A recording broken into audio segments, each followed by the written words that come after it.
Então, se precisarem então, estava comentando, essa conta aqui é a conta já do ITQ, então em tese hoje a gente não vai cair, a gente deve conseguir concluir até finalizar a aula, tá bom? Então vamos começar então. Pai, em nome de Jesus, graças te damos, Senhor meu Deus, pela oportunidade que o Senhor nos concede. Nós oramos pedindo o Espírito Santo de Deus, a tua direção, pedimos a tua sabedoria, que o Senhor coloque no nosso coração, abra o nosso entendimento sobre aquilo que o Senhor deseja. Em nome de Jesus, apresento os alunos que estão aqui, aqueles, ó Pai, que não vão conseguir estar aqui nessa noite, que o Senhor também os fortaleça, os ajude e que, em nome de Jesus Cristo, nós tenhamos uma aula muito abençoada. É o que pedimos agora e te agradecemos, no nome do Pai, do Filho e do Espírito Santo. Amém, Jesus. Amém? Então, nós vamos lá, deixa eu ver só se tem alguém aqui com dificuldade. Não tem ninguém. Então, a gente vai começar aqui. E aí, à medida que for entrando o restante, a gente dá um jeito aqui. Muito bem, a gente já concluiu o capítulo 1 e o capítulo 2, então, da apostila. Só voltando bem rapidinho aqui, não sei porquê, mas aquele dia eu fui mostrar o calendário para vocês, não deu certo, mas eu estava checando hoje, ele está certo, mas vamos ver. Possível que eu errei o cronograma desse jeito. Mas aqui, ó, nós estaríamos aqui no capítulo 4 hoje, mas de fato nós estamos ainda vendo o capítulo 3. Então, em tese, nós estamos atrasados, mas podem ficar tranquilo que a gente recupera. Então, hoje nós vamos aprender sobre Jesus apresenta o Evangelho. Então, esse é o texto. Então, se sobrar um pouquinho de tempo, eu já vou dar uma beliscada lá no capítulo 4, mas a prioridade hoje é realmente acabar o capítulo 3. Deixa eu só liberar mais uma pessoa aqui. Ok. Então, vamos voltar aqui, lá para o capítulo 3.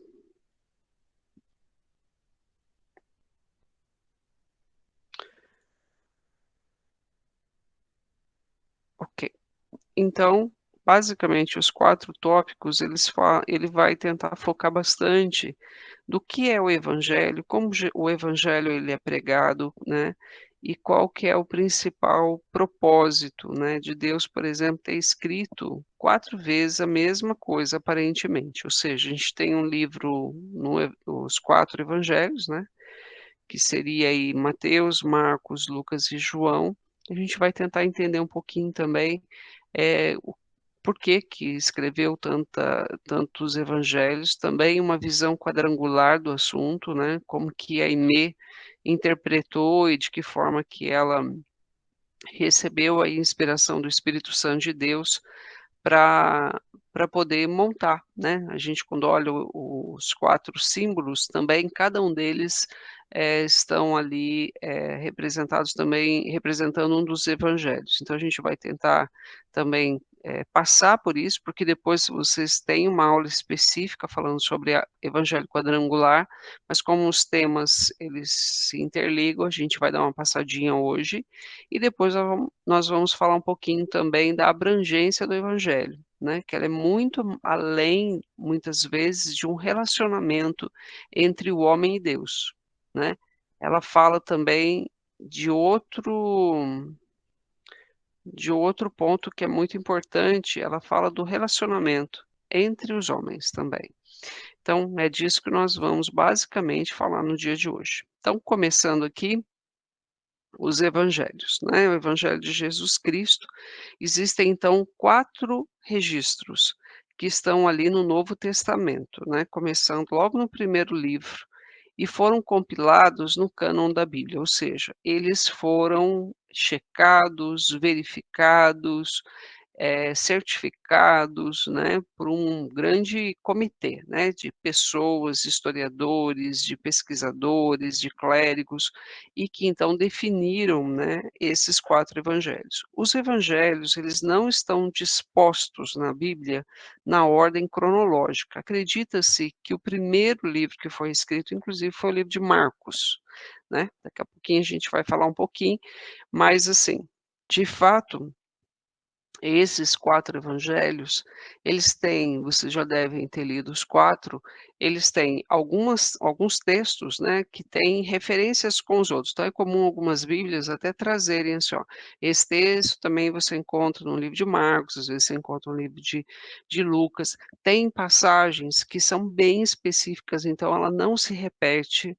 A melhor maneira de se estudar um texto bíblico nos 4 evangelhos ali, quando você pega um texto e você encontra que ele tem referências, né, ele se repete em outros livros, a melhor forma de você ter uma visão completa, às vezes, daquela passagem, é pegando e lendo todas elas, e elas, na verdade, elas se complementam.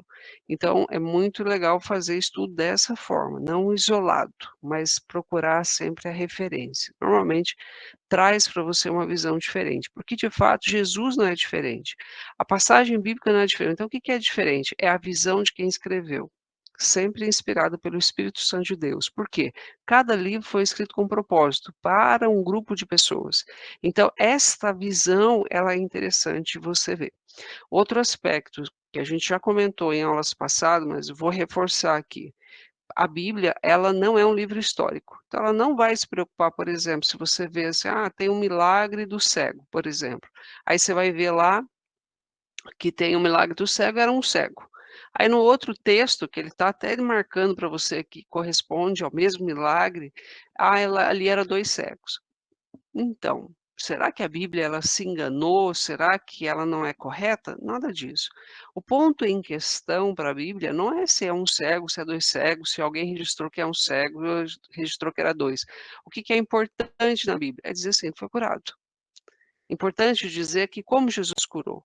Isso é que é o ponto relevante. Então, nesse aspecto, eu quero que vocês também, olhem, né, para a Bíblia e tentem sempre enxergar com essa visão. Então, o que significa evangelho? Evangelho, a palavra original, né, ela significa boas novas, boas notícias. Sempre com essa conotação, essa é a tradução correta, né. Ele mostra para você, então, como eu estou comentando aqui, no livro de Mateus, Marcos, Lucas e João, a pessoa de Jesus. Então nós estamos falando de Jesus, os acontecimentos, né, que foram marcados desde a vinda de Jesus aqui na terra até a sua ascensão. E ali o nascimento também da igreja, né, então a gente vê lá no finalzinho também, o nascimento da igreja, que é o último livro, e aí todos eles depois logo na sequência você vai para o livro de Atos dos Apóstolos. Então é como você pegasse Jesus e mostrasse Jesus em vários perfis, né, vamos pensar assim, mas cada um olhando para Jesus, com essa visão. Então daqui a pouquinho a gente vai comentar inclusive para cada um dos povos que o evangelho foi escrito. Aqui, eu queria que você abrisse comigo Romanos capítulo 1. Vamos lá? Vamos começar a ler o texto bíblico, que eu acho que fica melhor. Então, Romanos no capítulo 1. Deixa eu só ir liberando aqui o povo que está entrando.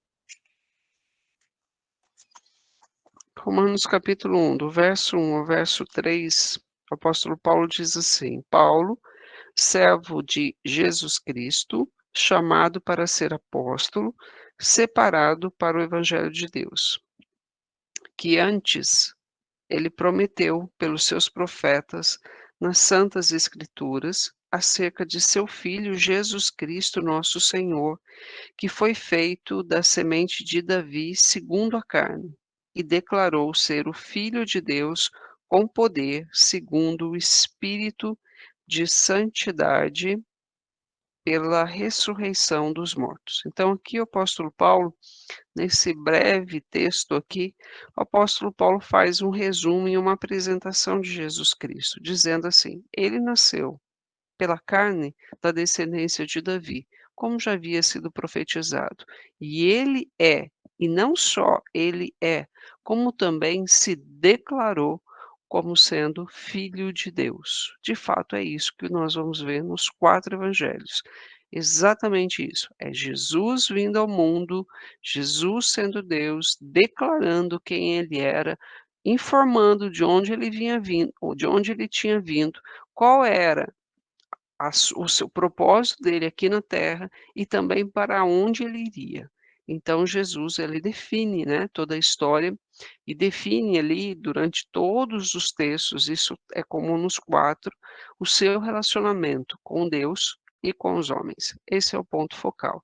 E é sempre, como diz aí por definição o evangelho, uma boa notícia. Tudo que você lê ali é boa notícia, né. Então, aqui a gente então resume essa primeira parte aqui da introdução.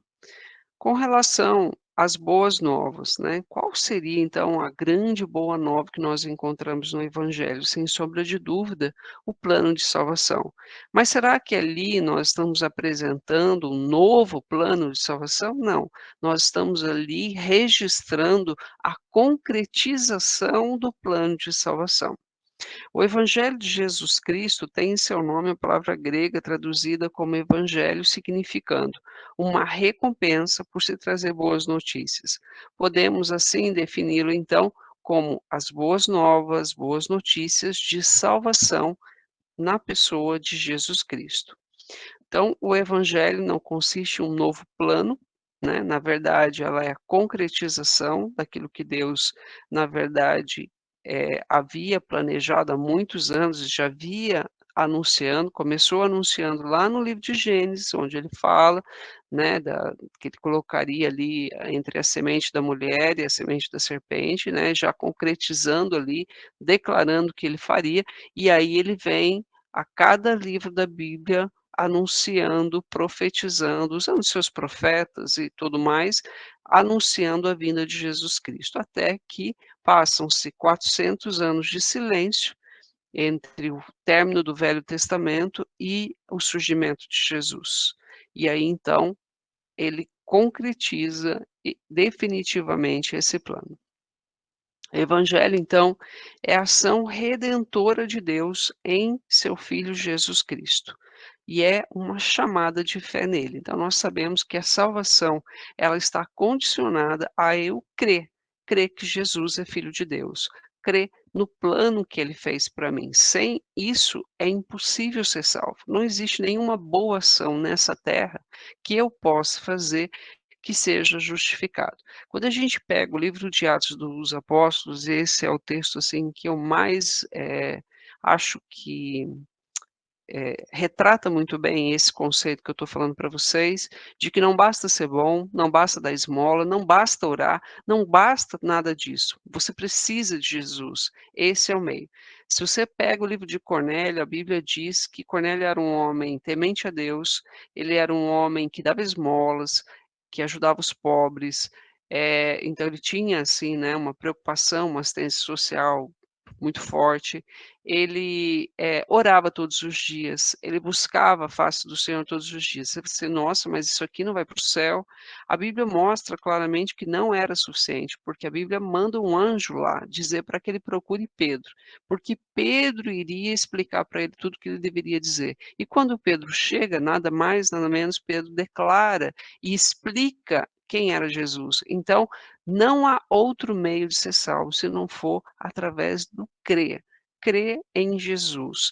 Todas isso não significa, no entanto, e nós vamos falar aqui um pouquinho sobre graça barata, porque não basta simplesmente também dizer: "Não, eu aceito Cristo, eu entendi, legal, agora está tudo resolvido". Não. A Bíblia diz: "Vim", que a gente deve vir como nós estamos, mas isso não significa que nós vamos permanecer como nós estamos. Por quê?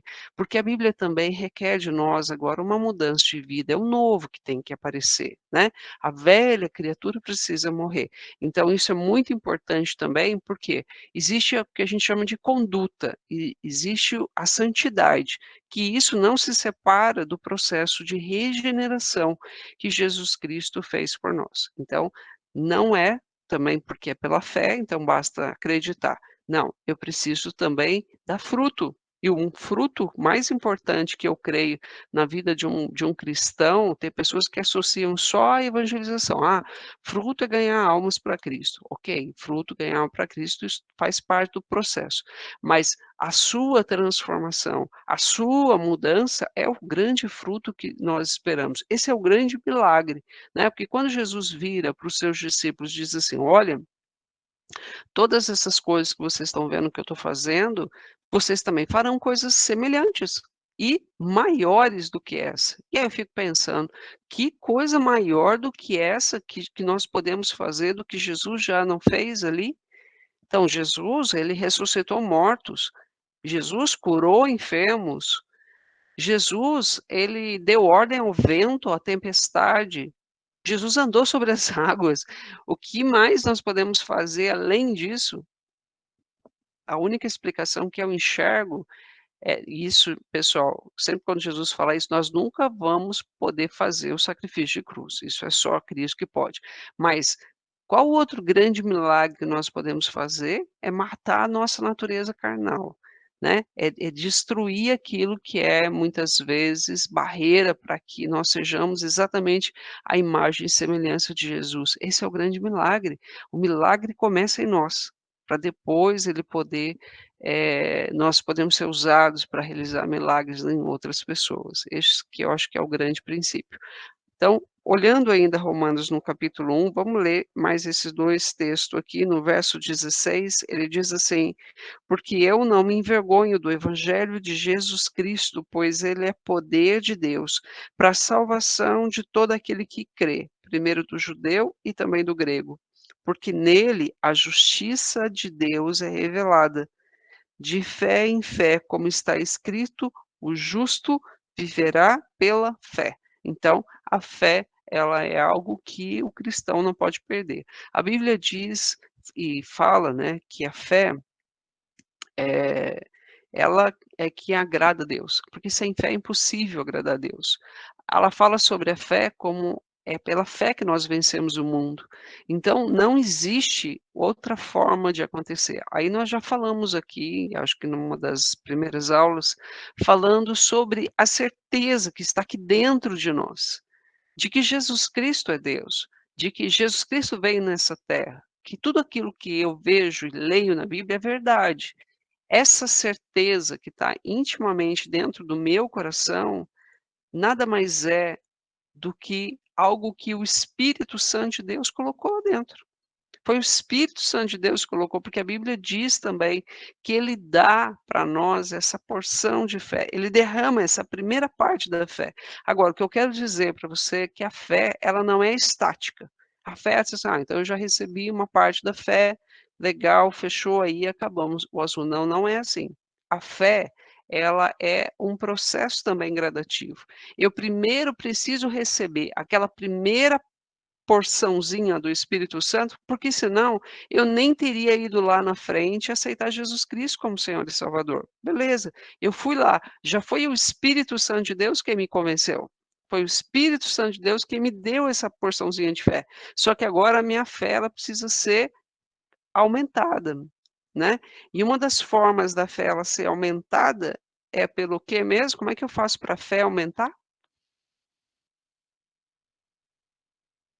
Ouvir a palavra de Deus. A palavra A de Deus. palavra Então de ele diz exatamente, a palavra do Senhor diz assim: "A fé vem pelo ouvir e ouvir da palavra do Senhor". Então quanto mais eu me alimento da palavra, mais instrumento eu dou ao Espírito Santo de Deus, porque a Bíblia também diz que o Espírito Santo nos fará lembrar de todas as coisas. Então como é que eu vou lembrar? Então hoje, logo no comecinho da aula, eu perguntei para uns alunos que tinham entrado aqui, e dizendo assim: "Mas como é que está o ITQ para vocês?". E aí um dos testemunhos que eu vi do Wesley foi assim: "Olha, é legal, estou gostando muito, porque muita coisa que às vezes eu vou fazer e eu percebo, lembro de uma coisa que eu aprendi na aula, lembro de alguma coisa e, de repente, aquilo me faz mudar a minha atitude, me faz reconhecer que aquela é uma atitude carnal. Legal. Por que isso? Porque o Espírito Santo de Deus usa a matéria, a aula, aquilo que você aprendeu, o texto que você leu, como combustível ali, como material para que você possa realmente mudar. Agora é tudo uma questão na vida do cristão de escolha. Agora você pode escolher, porque agora você pode escolher ainda a sua natureza carnal, que vai ficar gritando ali para você tomar algumas atitudes, como você vai agora ter agora uma outra voz dentro de você dizendo assim: "Olha, não é isso que você aprendeu. Olha, não é assim que Deus quer que você aja". É claro que, de novo, a gente vai ter que escolher as 2 coisas. Mas se antes nós vivíamos só na carne, só com aquilo que a gente conhecia, com a nossa maneira de ser, com todo o domínio, né, de Satanás na nossa mente, nas nossas atitudes, agora há um processo de libertação. Quando nós lemos lá no livro de Romanos, no capítulo 12, no verso 2, ele fala assim: "E não vos conformeis com este mundo, mas transformai-vos", a Bíblia diz. "Transformai-vos de que forma?" E ele fala: "Pela renovação da vossa mente". Então, de novo, nós estamos falando o seguinte: agora, aquilo que eu tenho aprendido da palavra de Deus, ela precisa mudar o quê? A minha maneira de ver o mundo, a minha maneira de ver Deus, a minha maneira de ver a mim mesma, a maneira como eu vejo as pessoas, a maneira como eu interpreto cenários, situações, agora ela precisa ter uma nova maneira de olhar. Então, aqueles que se converteram, eles precisam ter uma nova visão. E aí é que é o grande ponto. A Bíblia diz lá no Salmos, acho que 32, ele fala assim: "Eu quero te guiar com os meus olhos". Então, é a visão de Deus sobre as coisas agora. Isso é muito importante. Então, se a gente não consegue, às vezes, enxergar esse conceito, a gente acaba ficando na mesmice, né, não cresce, não evolui, né. Então, sem sombra de dúvida, como o apóstolo Paulo diz, nós vivemos pela fé, precisamos crer. Essa fé que foi colocada dentro de nós agora precisa ser aperfeiçoada e ampliada, né. A fundadora do Evangelho Quadrangular, missionária Aimee Semple McPherson, ela estabeleceu símbolos para cada uma das 4 versões do Evangelho de Jesus. Então, uma delas, para Mateus, ela representou como a imagem da águia. Então, a águia, depois vocês vão estudar isso melhor, né, como eu falei lá, quando estiver estudando o Evangelho Quadrangular, a águia é considerada a rainha, vamos pensar assim, das aves. E aí, por que que ela também traz a águia? Porque quando ela recebeu a revelação, ela recebeu a revelação de Ezequiel, tá bom? Então lá mostrou a águia. Então, a águia também é considerada aí a ave rainha aí, vamos pensar, das aves. E aí o que que ela associa? Porque o livro de Mateus, ela apresenta Jesus, e o livro de Mateus é o que mais faz referências ao Velho Testamento. Por que que o livro de Mateus faz referências ao Velho Testamento? Dizendo assim: "Ah, porque lá em Joel está escrito, ah, porque lá em Isaías está escrito, ah, porque lá em Jeremias está escrito". Por que que ele sempre remete lá? Porque Jesus é apresentado como rei. Jesus é apresentado, de fato, como um atestado aos judeus, por isso que Mateus é escrito aos judeus, mostrando claramente que Jesus era o Messias que havia de vir, por isso que ele faz referências para lá. Jesus é apresentado, então, no livro de Mateus como o Messias, como o rei que há de vir, que é o rei que era o que eles tanto estavam esperando. Por isso que a cor é a cor púrpura, né, de reinado, por isso que o evangelho quadrangular, então, traz essa imagem aqui. O outro símbolo do evangelho quadrangular para a águia, né, da águia, cor púrpura, é a coroa, representando o rei. Muito bem. Marcos, ela associou a imagem de um boi. Porque Jesus aqui é apresentado como servo. Ele é apresentado como aquele que serve, veio para servir, veio para curar, veio para libertar. O livro de Marcos, ele foi escrito para os romanos. Quando você lê o livro de Marcos, você não vê poesias, parece um Marcão que vocês conhecem, mais ali, direto, né? bem pragmático, bem bruto mesmo. É um Marcão ali. Toda vez que vocês lembrarem, Dei risada você agora. sempre vai imaginar isso na vida de vocês. Por quê? Isso é muito bom. Foi escrito para os romanos. Então não tem poesia, não tem nada disso, como você vê no livro de Lucas. O livro de Marcos, ele mostra Jesus trabalhando, Jesus curando, e ele é bem direto. Então, é o tipo de linguagem, foi escrito para os romanos. Por que a imagem do boi? Porque o boi é o carregador de fardos, é aquele que segue. Mas por que o azul? Porque a Aimee, ela comenta que do céu virá a nossa cura. Então, qual outro símbolo do evangelho quadrangular para a cor azul? O cálice. É o cálice da cura, que era um instrumento.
Vamos dar uma lidinha no texto também, para complementar um pouquinho do que eu disse aqui. Apocalipse 4:7 fala assim: E o primeiro animal era semelhante a um leão, e o segundo animal semelhante a um bezerro, e o terceiro animal tinha uma face como de um homem, e o quarto animal era semelhante a uma águia voando. Então, além do texto de, agora isso aparece em Apocalipse, essa foi a visão que João teve dos 4 seres. É claro que quando você pegar qualquer livro que interpreta, vamos imaginar assim, os textos bíblicos, se você lê tanto Apocalipse, quando você vai lá no livro de Ezequiel, a interpretação literal desse texto, ela remete muito à criação de Deus. Aí você fala, mas aqui a Aimee teve essa visão. Sim, essa é a visão da Aimee que fundou o Evangelho Quadrangular. Tá certo, pessoal? Só para que vocês também. Papai, mas eu li aqui, Ezequiel fala, na verdade, esses 4 símbolos representam a criação. Sim, está correto, representa a criação, e dentro dessa criação foi a visão que Deus deu para essa nação quadrangular, né? Que somos nós, e que também faz sentido e que também é algo que o Espírito Santo de Deus trouxe para ela, tá certo? Então vamos para agora Ezequiel capítulo 1, no verso 5, que foi aqui quando a Aimee estava lendo esse texto que ela teve essa revelação do Espírito Santo de Deus, né? Ezequiel capítulo 1, no verso 5. Ele diz assim, capítulo 1, no verso 5, ele fala o seguinte: também, saído do seu meio, veio a semelhança de 4 seres viventes, e essa era a sua aparência. Eles tinham a semelhança de um homem, e cada um tinha 4 faces, e cada um tinha 4 asas, e seu pé, e assim vai, né? E seus pés retos, a sola dos seus pés era como a onda de um bezerro, sola de um pé de um bezerro, ele cintilava com uma cor bronze polido, tinha as mãos do homem debaixo das suas asas, dos 4 lados também tinha suas faces e asas. Então aqui, ó, depois no verso 10, também a semelhança das faces, as 4 tinham a face de um homem, a face de um leão do lado direito, e as 4 tinham a face de um boi do lado esquerdo, e os 4 também tinham a face de uma águia. Então, novamente, é repetido essa imagem, tá certo, pessoal? Alguém tem alguma dúvida sobre isso? Alguém quer perguntar alguma coisa? Não? Todo mundo conhecia já conhece, né, do Evangelho Quadrangular, então já conhece a imagem e a questão da noção de como Deus, como Jesus é apresentado nesses 4 textos, nesses 4 evangelhos. Muito bem. Então vamos continuar. Se tiver dúvida, é só falar que a gente para. A percepção do evangelho, então, segundo Jesus, é a base sobre a qual toda a doutrina do Novo Testamento se fundamenta. Ou seja, veja, Jesus Cristo, que até então havia sido tanto falado no Velho Testamento, mas não de uma forma tão direta e clara, talvez, dentro do entendimento do homem, agora se revela de uma forma sem nenhuma margem de dúvida, sem nenhum eh, ponto em que você diz, mas será que... Não, não é. É muito claro, e ele mesmo se declara como sendo Deus, ele mesmo fala do propósito para qual ele tinha vindo. Então, todos os textos registrados. João, ele fala o seguinte, né? Se fosse registrar tudo que Jesus fez aqui na Terra, não caberia livros nas estantes. Sem sombra de dúvida, não teria como registrar tudo.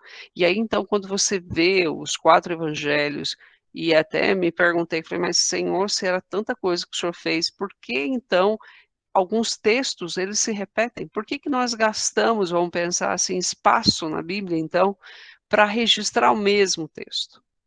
Essa pergunta não tem uma resposta muito direta, mas é fato que nós precisamos, então, olhar para os evangelhos, sendo e sabendo e crendo que eles foram inspirados pelo Espírito Santo de Deus e, de alguma forma, registrado em todos eles, uma vez de novo, cada um foi para um povo, então era necessário que cada um daqueles povos, né, diferentes, também tivessem acesso àquele mesmo texto, porque eles foram muito bem selecionados. Então, existe uma riqueza de conteúdo e de algo que Deus quer nos mostrar naquele texto, que nós precisamos dar atenção para ele.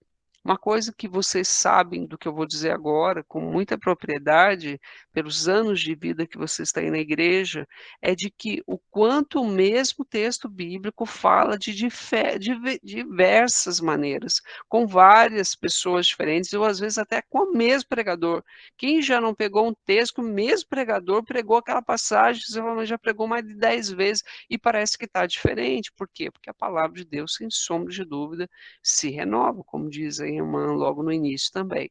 E esse é o grande mistério, e essa é a grande atenção que nós devemos dar para cada um dos pontos que foi escrito na Bíblia. Deus poderia ter escrito muito mais livros, o livro teria que ser muito mais extenso, mas foi tudo muito bem selecionado. Então, existe nesses livros todos que estão aí compilados, nesses 66 livros da Bíblia, uma riqueza espiritual muito grande, por isso precisamos estar olhando para ela com muita atenção. Todo o evangelho, todo o plano de salvação de Deus, sem sombra de dúvida, está ali, é ali que está fundamentado tudo. Lamentavelmente, muitas das mensagens proclamadas hoje não são do Evangelho segundo Jesus Cristo. Atualmente temos produzido uma geração chamada cristã, mas de comportamento não regenerado. O testemunho da igreja para o mundo tem sido sacrificado no altar da graça barata. Agora eu queria ouvir um pouquinho vocês sobre esse slide. Queria ouvir a opinião de vocês sobre aquilo que é a visão do autor dessa apostila que nós estamos estudando. Vocês concordam com o que está escrito aqui ou não? O primeiro a falar, vamos chamar o Marcão para falar.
Legal, Marcão.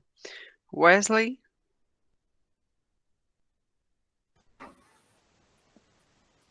Eu concordo com o que o Marcão falou aí. Hoje você vê muitas igrejas, né, falando só de dinheiro, só de prosperidade material, e falta o batismo do Espírito Santo, falar mais da palavra de Deus, igual meu pai ia uma certa igreja aí que eu escutei de um coordenador uma vez que, lá, tá vendo aquele irmão? Ele é empresário, então ele é bom para a igreja. Então, tem algumas igrejas que não pensam mais na salvação, mas sim no retorno financeiro para elas. Ok. Silvana? Qual Silvana? Ah, então tem duas? Então a Silvana 1. Pronto, pode ser você mesmo. É bíblico, né, que muitas igrejas surgirão e cada dia a pessoa abre uma igreja, não estou feliz com aquele pastor, vou abrir a minha própria igreja. Talvez abre sem ter um discernimento do que é uma igreja, do que é o que a igreja vai propor para a pessoa, entendeu? Sim, muitas igrejas, né, sem fundamento, né, que você quer dizer, né? Isso. Isso, sem fundamento bíblico, né? Muito bem. A E Silvana isso 2, daí então? é barata. Muito bom. Uhum. Silvana 2? Sou eu. Eu concordo com o que os meninos falaram. Hoje em dia, a gente vê assim, as pessoas mudam muito de igreja porque não alcançou o milagre, porque não alcançou a prosperidade, porque não alcançou a porta de emprego, mas não porque encontrou Jesus de verdade. Então, torna-se uma coisa assim, muito. Ah, eu troco na hora que eu achar que não tá bom, vou para lá, para outro lugar e fico por aí. E isso acaba manchando a palavra de Cristo e a verdadeira busca daqueles que ainda não encontraram o Senhor como único Salvador. É, eu percebo aí nessa visão, né, que a gente ainda continua procurando muito as coisas aqui de baixo, né? E Sim, Jesus nos chamou a buscar as coisas do alto.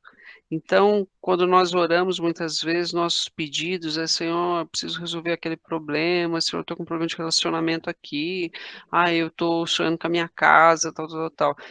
Mas Jesus não pediu para a gente pedir esse tipo de coisa, né? A nossa preocupação está muito terrena, a nossa mente muito aqui embaixo, ciscando como galinha, não tendo a visão da águia, não subindo alto, né? E realmente esse é um grave problema. e Maria ainda tem um Fern de... Oi, desculpa. Posso falar? Pode sim. Então, e eu ainda vejo um detalhe, pastora. As pessoas, elas vêm assim, eu não vou buscar, como a senhora falou, o que o Senhor tem para mim, eu vou buscar o que eu quero. Aí é quando não se encontra, não consegue encontrar aquilo naquela determinada igreja, aí ele parte para outra. E não tem a paciência de esperar que Deus vai dar, mas no tempo do Senhor, não no meu tempo, né? No tempo que eu quero. E o mais triste, né, é que eu não me importo muito com o que ele quer, mas parece que eu me importo muito mais com o que eu quero, Sim, não é? Isso que é é, mais triste nessa história toda. Isso é o sim. mais triste. Beleza. Maria Fernanda? A paz seja convosco. Eu acho assim, concordo com tudo que foi falado, mas acho que um ponto principal é não querer a transformação de verdade, sabe? Hoje eu acredito que as pessoas não querem mais renunciar por Cristo. Então, a gente está se igualando ao mundo. Hoje, não estou falando de roupa, nem estou falando da maneira, né, de você vestir, do que você come, não é isso, mas eu digo que a verdadeira transformação não está acontecendo, né? Eu acho que seguir a Cristo é você morrer para o mundo todos os dias, é você tentar fazer o máximo de fazer aquilo que o Senhor fez por nós, né? A gente não vai ser perfeito, porque quando a gente encontrar a verdadeira perfeição, nós vamos estar na glória. Mas a verdadeira renúncia ninguém quer mais. Então a gente vê dentro da igreja, as pessoas começam, ficam firmes, né? Mas quando você fala de transformação, a pessoa fala assim: mas tem a graça, né? O Senhor nos perdoa. Então, as pessoas estão brincando com o pecado, né? Isso E aí. isso é muito, muito dolorido de se ver. Isso, eu posso dizer que isso é muito triste. É lógico, o Senhor tem perdão, com certeza, mas já virou muita brincadeira, né, nos altares, pessoas que hoje querem um compromisso, daqui a pouco já não querem mais.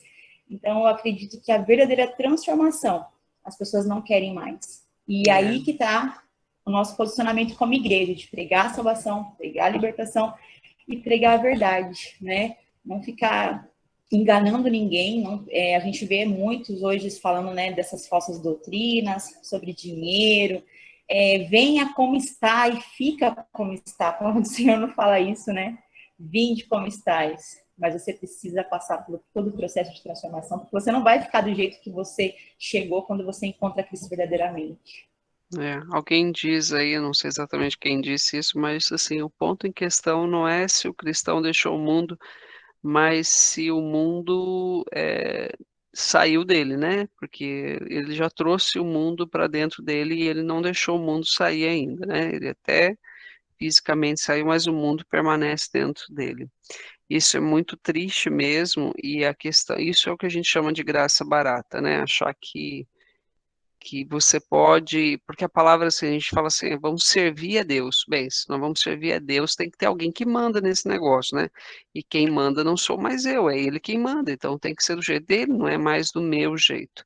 E hoje tem muita gente querendo servir a Deus do seu próprio jeito.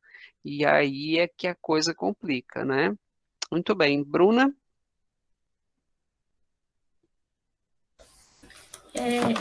Eu acho assim, hoje em dia o povo tem procurado mais esses lugares que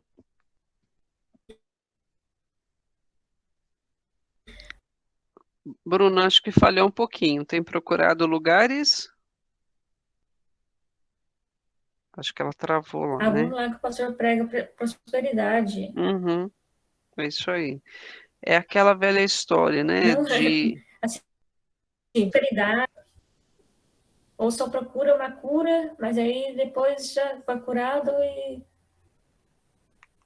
É, esquece, né? Do como Jesus ainda tem ainda para trabalhar na é. vida das pessoas, né?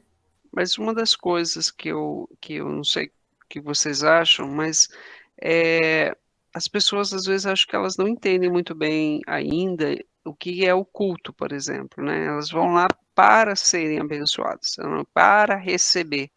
Mas o evangelho verdadeiro, essa transformação que nós estamos falando, ela é um processo de que o que eu vou fazer para Deus, o que que eu vou fazer, de que forma que eu vou servir a Deus, porque culto nada mais é do que serviço, mas nós vamos lá para receber, como se o culto fosse para nós. O culto não é para nós, o culto é para Ele. Então, nós vamos lá adorá-lo, nós vamos lá orar, nós vamos buscá-lo, né? E aí tem uma coisa invertida, porque eu acho que ainda a Bíblia fala de algo assim, né? De homens amantes de si mesmo. E não é só relacionado aí à questão sexual, de homem com homem, mulher com mulher, não. É mais do que isso, é ser amante de si mesmo, é você idolatrar si mesmo, é tudo para você. Eu tenho que estar bem, eu tenho que achar o máximo esse louvor tem que ser legal para mim. Não, esse louvor não tem que ser legal para você, esse louvor está sendo feito para Deus, né? E a questão, sem sombra de dúvida, que me parece que a gente perdeu muito, é o compromisso. Qual é a maneira como você está comprometida com esse evangelho? Né, a ponto de dar a sua vida, porque se eu entro numa igreja, eu não estou recebendo a benção que eu quero aqui, então eu vou mudar para a igreja, mas que negócio é esse? Quer dizer que eu só fico então e só sirvo a Deus se eu for abençoado? Mas se Deus não quisesse me dar nada, tudo que Ele já fez já deveria ser mais do que suficiente para eu ficar com Ele, né? Então, assim, as pessoas associam muito, eu preciso da benção, e fica correndo atrás da benção. Dizem aí, o pessoal brinca, né? Porque fica correndo, a benção está correndo atrás de você. Aí você fica e nunca a benção te alcança, porque você, de fato, não para, né? E simplesmente recebe como um acréscimo, porque a Bíblia diz, buscai primeiramente o reino de Deus, e todas as demais coisas serão acrescentadas, né? Mas queria ouvir um pouquinho também o Reinaldo.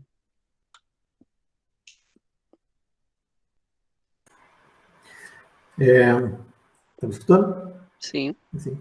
Então, eu concordo com o que os irmãos falaram, e eu acho que o ponto que fala que não há mudança, né, que hoje a gente não vê na igreja, é o processo de santificação que eu acho que as pessoas não buscam, né?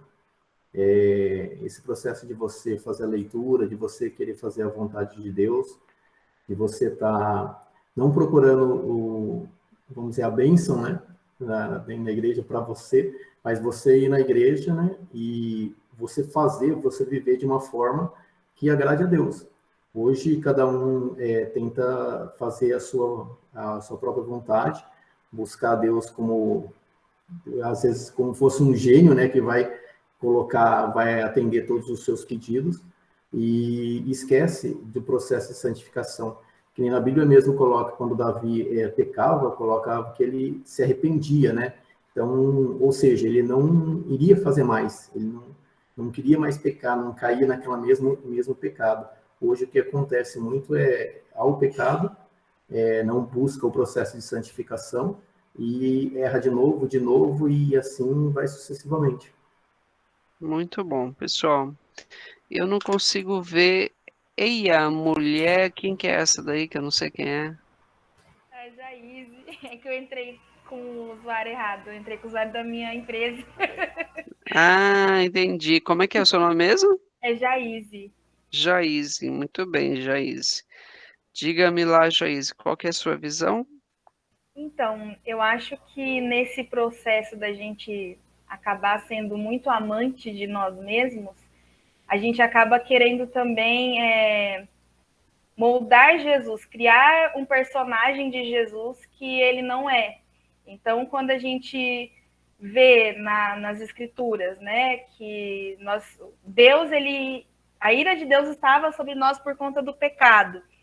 E aí veio Jesus, nos resgatou e tal, tal, tal. Mas aí quando a gente vê que Jesus vai nos julgar, vai julgar as nossas obras, vai julgar as nossas ações, ele também tem esse papel de juiz, ele não é apenas o amor que as pessoas querem que ele seja, né, o abençoador, o galardoador, as pessoas se fecham. Aí vem aquele discurso de Jesus é muito legal, mas o fã-clube dele não é tão legal assim, quando na verdade a igreja é o próprio corpo de Cristo que está aqui para seguir os princípios que Jesus deixou. E os princípios que Jesus deixou, que nem os meus colegas falaram, não são princípios que nos deixam felizes de cumprir. São princípios que todos os dias nos obrigam a renunciar, todos os dias nos obrigam a orar mais para a gente conseguir, né, deixar o nosso pecado e cumprir esses princípios, esses valores, nos posicionar no mundo. Aí a gente acaba, o que a gente acaba fazendo com essa graça barata? A gente molda Jesus num formato bonitinho que a gente quer, aí a gente não muda a nossa vida, e quando alguém fala, né, dentro da igreja que nós temos que mudar, não, mas é preconceituoso, é exagerado, é radical, e a gente acaba querendo a salvação, né, de graça, mas nós não queremos agir como salvos, porque agir Isso como mesmo. salvo requer um preço nosso, né? Requer Sim. uma renúncia, requer uma vida de oração, uma vida com Deus. Então, a gente quer moldar Jesus porque a gente se ama muito. E aquilo que confronta o nosso mundinho de fadas, a gente acaba rejeitando. É por isso que as igrejas estão assim hoje. O evangelho de Jesus te dá, Jesus te abençoa, você é o centro do coração de Deus. Porque se falar, renuncie, se arrependa, você está pecando, você está errado, você não está se santificando, as pessoas elas se doem e elas saem da igreja, entendeu? E depois o pastor que foi ruim, né? E vai todo aquele histórico que a gente já conhece. Então o evangelho é duro, né? E é mais fácil moldar a graça, moldar Jesus, para a gente não ter que aguentar esse tranco, né? Então, né, é a velha história, né, porque eu acho que o meu pastor costuma dizer assim, que ele, quando ele for encontrar com Jesus lá, ele não quer ser acusado, né, ser confrontado de que ele não falou a verdade. Então, esse é um ponto, falar a verdade, mas eu acho ainda que eu concordo em gênero, em número e grau de tudo aquilo que vocês comentaram até aqui. Os demais que não falaram aqui, eu vou passar para o próximo slide, aí a gente vai comentando um outro assunto que eu quero chamar também e ouvir a opinião de vocês. Mas é isso mesmo, né, 2 pontos aí que vocês falaram, são pontos, assim, que deixam a gente um pouco preocupado mesmo, que é a questão desse movimento novo aí fora da igreja, né, você não precisa ir mais para a igreja. Esse é um movimento que está aí, se fortalecendo muito, né, muitas pessoas, elas estão indo nessa linha. E isso realmente é uma coisa que preocupa. Uma outra questão que eu vejo da igreja é essa questão de que não precisa mudança, você pode ficar do mesmo jeito. Então tem alguma coisa muito séria acontecendo e eu acho que quanto mais a gente puder, dar o testemunho nosso e a gente também orar nesse sentido, existe um compromisso nosso de interceder pela igreja, de buscar santificação e também buscar e clamar para que o Espírito Santo de Deus aí, eh, coloque um fogo santo sobre nós, começando por nós, né, e que venha mudar, né, para que essa igreja, não seja, né, grande em quantidade, a gente sabe que não é isso que é o mais importante, mas nós precisamos de uma igreja pura e santa. E nós podemos fazer, e o que eu quero que fique no coração nosso, né, no seu coração, no meu coração, que Deus está dizendo que Ele está nos chamando para isso. Se Ele já mostrou para nós algo, Ele já mostrou para vocês tudo isso, eh, não é para à toa. Mostrou para que você possa, dentro do lugar onde Deus te colocou, você fazer a diferença. E você clamar por isso. Se por um acaso na sua igreja está acontecendo algo parecido com isso, clame e peça e ajude seu pastor, né, que ele tenha a visão correta e que a igreja comece a ser despertada para aquilo que é visão correta. Luciano Subirá fala o seguinte, né, a graça, ela é de graça, mas ela não é barata. Então, realmente é um morrer a cada dia e nós precisamos lutar para isso mesmo, né. Hoje o que tem sido pregado, né, o autor diz, não é boas novas, porque de fato aquilo que tem sido pregado, ele fala de algo que é uma falsa esperança aos pecadores. Que é uma salvação com uma vida de rebeldia contra Deus, ou seja, eu posso seguir a minha vida do jeito que eu quero, né, eu posso aí ter os relacionamentos que eu quiser, casamento é bobagem, então, isso é perigoso, porque as pessoas às vezes acham que está tudo bem, né, que elas vão ser salvas, que vai dar tudo certo, por quê? Porque não tem ninguém lá na frente dizendo para elas: "Olha, se você, apesar de estar vindo na igreja, apesar de dizer que é de Jesus, você tem uma conduta de vida que não é consistente com aquilo que ele realmente pregou, você está sendo enganado, né. Quando você olha lá no livro de Apocalipse, no livro de Laodiceia, numa das cartas que ele escreve à igreja, ele fala assim: "Você pensa que você é rico, mas você é pobre e miserável. Você é cego, você é nu. Eu te aconselho que compre de mim colírio para que vejas." Então, nós percebemos que a igreja morna lá de Laodiceia era uma igreja que se achava o máximo. Para ela estava tudo bem, estava tudo correto, porque não existe pior mentira do que aquela que você conta para si mesmo, né? E é aí que é o grande perigo da história. Quantas pessoas dentro da igreja vão para o inferno porque simplesmente estão ali sendo guiadas por falsos mestres. E Jesus disse que nos últimos dias isso também aconteceria, né?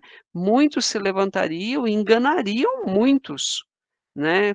Falsos mestres, os lobos que têm se levantado. Então, só existe uma pessoa que pode nos Mais de 80 ajudar pessoas, a mano. ter o Mandei mensagem pro discernimento Igor, a gente correto, é o trocou uma ideia Espírito assim, Santo de resolvemos. Deus. Ele Mano, vai nos mostrar a que no YouTube verdade, possa. ele vai nos guiar no caminho correto, né. E isso nós precisamos estar sempre buscando a Deus, porque a Bíblia fala que até os santos seriam enganados, né, muitos seriam enganados. Jesus Cristo, aceitando Cristo como Salvador. Ah, não, sim, claro, entendo que ele é o meu Salvador, mas até que ponto aqueles que aceitam Jesus como Salvador também o aceitam como Senhor das suas vidas?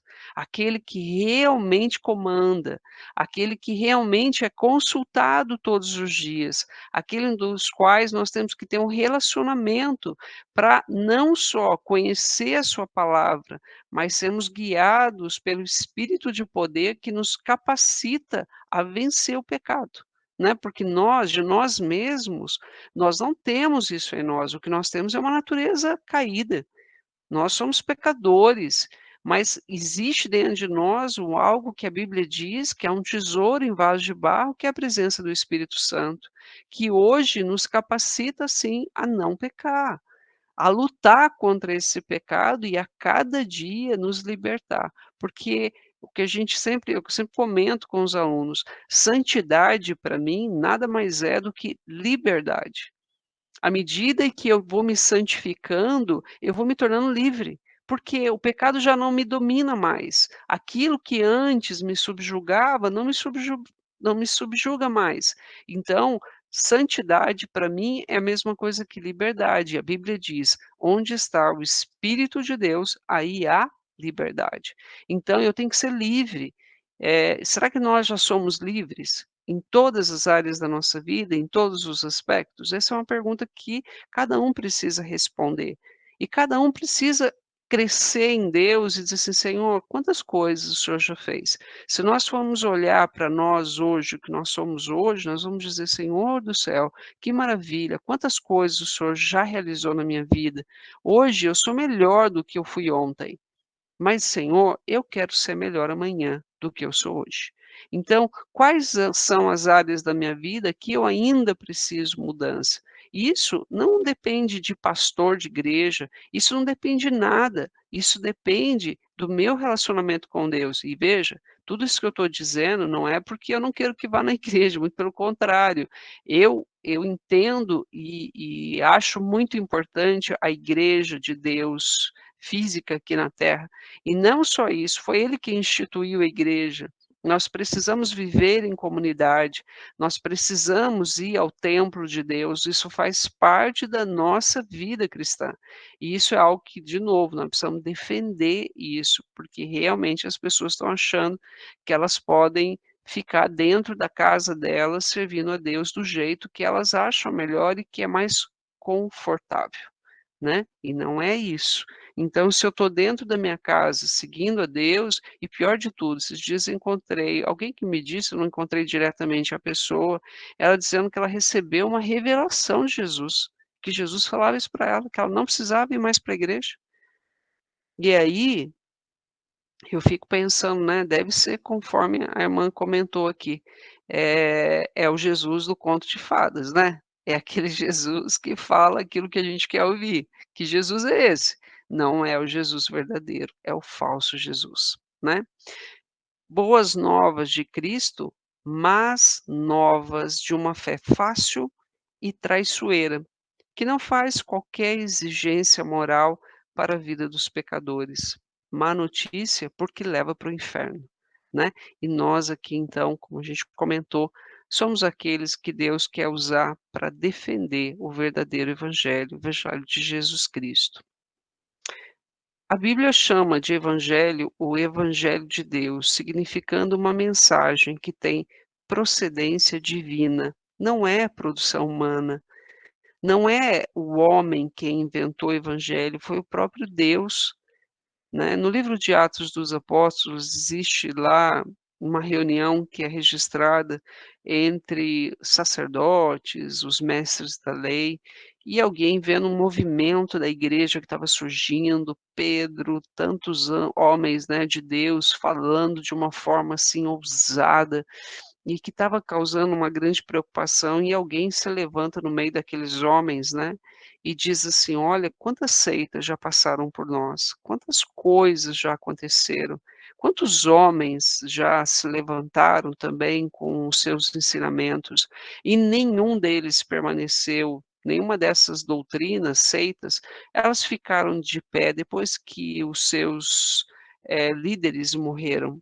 E ele falava assim: "Se esse evangelho realmente ele for dos homens, ele vai perecer ao longo dos anos, mas se for algo de Deus, ele permanecerá".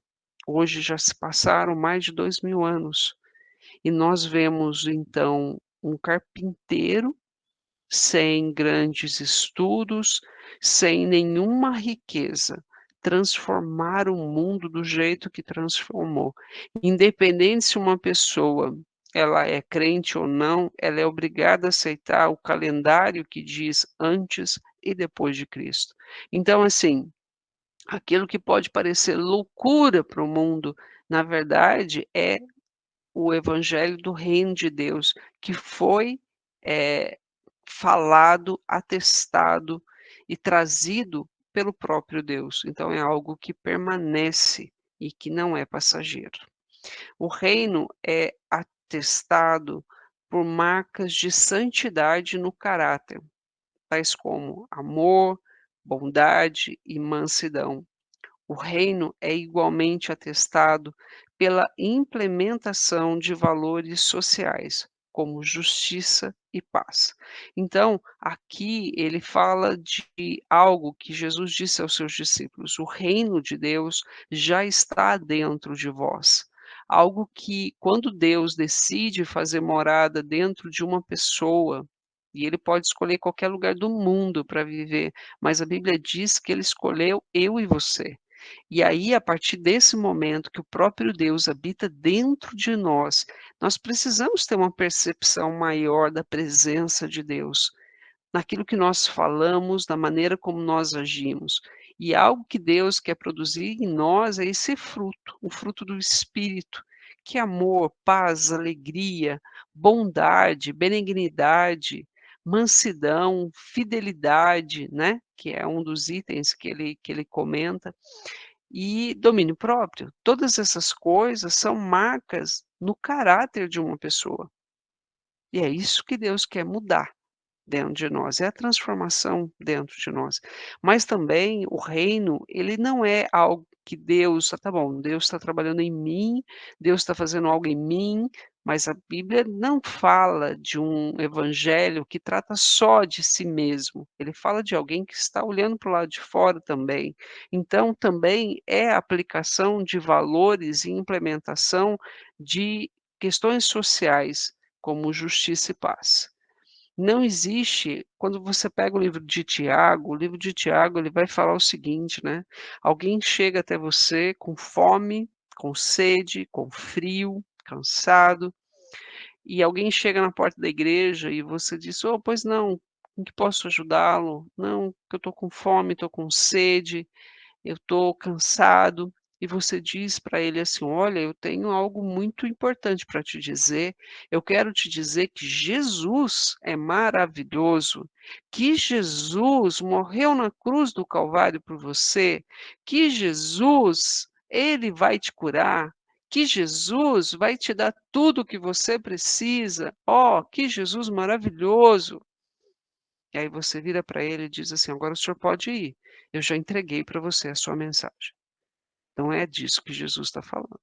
Jesus também está falando que aquele que tem sede, você dê o que beber.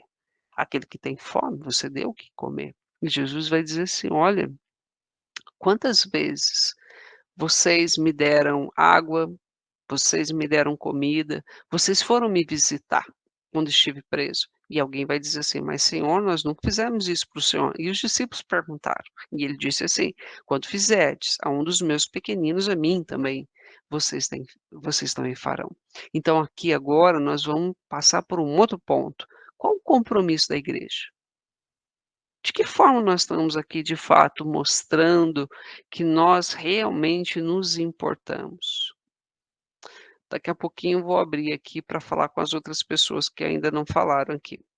O conteúdo básico do evangelho, ele é imutável, pois se trata da pessoa de Jesus. Então, de novo, né, eu preciso trazer um pouco de modernidade, eu preciso me atualizar como igreja, como diz o Marcão, legal, isso faz parte, preciso, sei lá, levar, por exemplo, a mídia, levar a igreja nas casas, eu acho que é uma forma interessante de evangelização. Eu preciso fazer algumas coisas? Preciso, mas eu não posso mudar aquilo que o evangelho é, né, que é a pessoa de Jesus Cristo. E aí, dando continuidade naquilo que eu disse, que o evangelho ele não se restringe, né, a parte só de que é a minha transformação pessoal, mas ele fala também da questão de justiça e paz, daquilo que eu também levo para a sociedade, da maneira como a igreja pode mudar uma cidade inteira, um país inteiro, né. Nós vemos, assim, a história de grandes homens e mulheres de Deus que impactaram a nação onde eles viveram, que foram responsáveis aí por trazer um grande reavivamento, onde havia uma mudança muito grande de conduta, né, das pessoas. Existe um reavivamento que aconteceu na Inglaterra, depois eu vou achar direitinho o nome do autor, mando para vocês. Ele fala o seguinte, né, de que alguém entrou numa cidadezinha na Inglaterra, isso depois do grande reavivamento que houve lá no século passado. E alguém fala assim: "Nossa, mas, eu tô aqui, queria achar um bar, né, queria tomar alguma coisa", e alguém vira para ele e diz assim: "Aqui não tem mais bar, fecharam-se todos. Todos os prostíbulos fecharam-se todos". E quem foi o responsável, ele disse: "Eu vou achar o nome do evangelista aqui, depois te passo para vocês". E ele fala assim: "Depois que esses homens passaram por aqui, todas essas outras coisas fecharam". Será que é possível isso nos dias de hoje? Mas dizem que esses grandes homens, usados de forma assim tão grandiosa pelo Espírito Santo de Deus, eram homens que buscavam muito, né. E eu fico pensando, será que a igreja de hoje, nós, igreja, né, não olhando só para o lado de fora, mas olhando para nós mesmos, nós somos homens e mulheres que realmente estão pagando preço em oração? Em buscar isso, essa presença tão marcante de Deus a ponto de ser, essa tocha acesa aí como foram esses grandes homens do passado, e que mudaram a questão moral da nação onde eles foram inseridos, né. Queria que vocês olhassem agora na página 39 da apostila de vocês.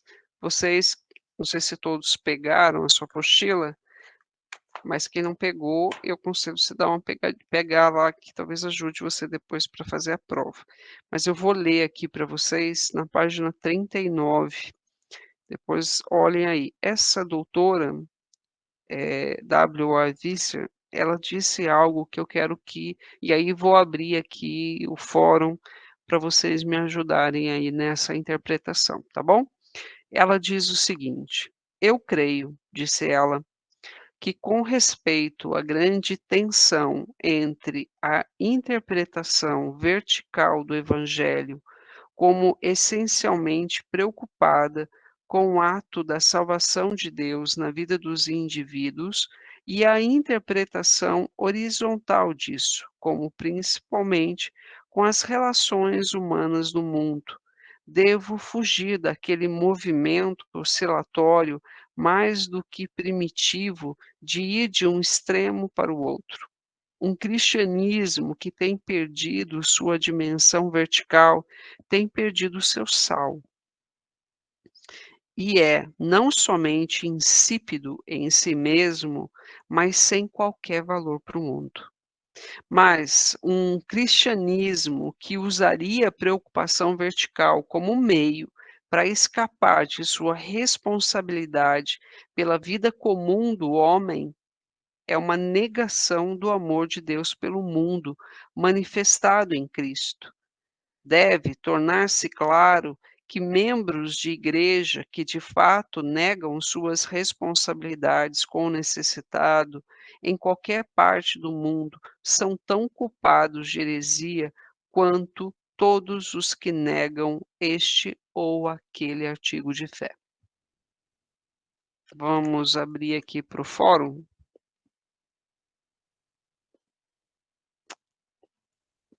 Eu queria ver as pessoas que ainda não falaram um pouquinho. Acho que a Nath, tem a Nath aí? Nath Pioli, é isso mesmo?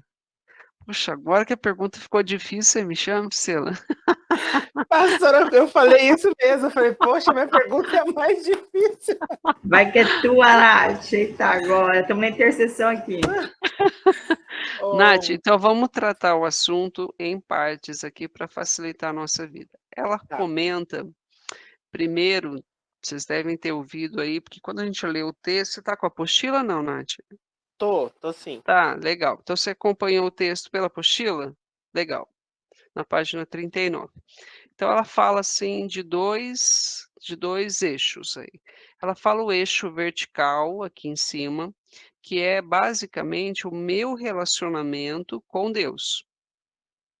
E aí uma frase que eu queria que você olhasse para isso, ela fala assim, olha, só isso, não precisa falar, eu queria que você comentasse isso aqui. Ela fala o seguinte, né, um cristianismo que tem perdido a sua dimensão vertical, tem perdido o seu sal. E é não somente insípido em si mesmo, mas sem qualquer valor para o mundo. Queria só essa parte aí, ô Nath.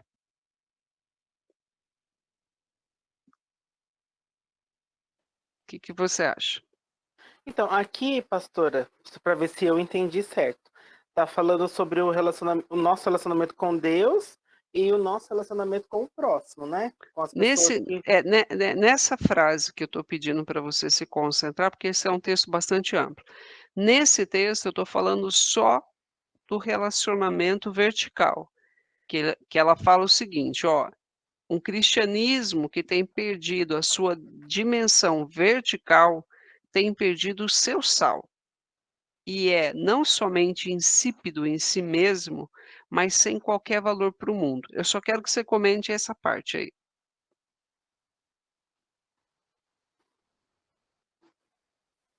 Pastora, tá difícil, hein?